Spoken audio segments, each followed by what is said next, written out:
Députés et sénateurs n'avaient pas réussi à se mettre d'accord. L'article 9, qui prévoit un certain nombre de dérogations pour rebâtir la cathédrale rapidement, avait cristallisé les discussions.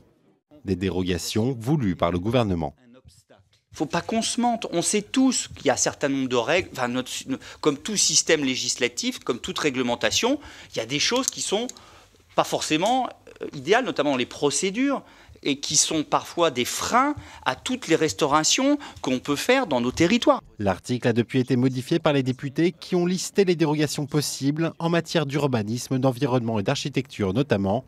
Les sénateurs resteront vigilants. Nous reprendrons ces dérogations telles qu'elles figurent dans le texte, mais nous irons explorer plus largement pour cet article 9 si toutes les dérogations sont bien clairement inscrites. Pour coordonner la reconstruction, les sénateurs ont proposé la création d'un établissement public administratif.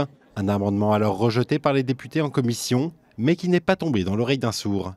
Quelle n'est pas notre surprise de voir que le ministre de la Culture, Franck Riester, lors du débat à l'Assemblée nationale sur ce qui aurait dû être les conclusions de la commission mixte paritaire, donc sur le texte des députés, amende le texte en reprenant certaines de nos propositions. Je n'ai jamais vu ça de vie de sénatrice, transformer des textes en utilisant les propositions de l'autre assemblée après les avoir rejetés en commission mixte paritaire dans cette dernière lecture. En cas de nouveau désaccord, c'est l'Assemblée nationale qui aura le dernier mot. Près de 3 mois après l'incendie qui a ravagé la cathédrale, les experts ont encore du mal à estimer combien de temps prendra sa reconstruction.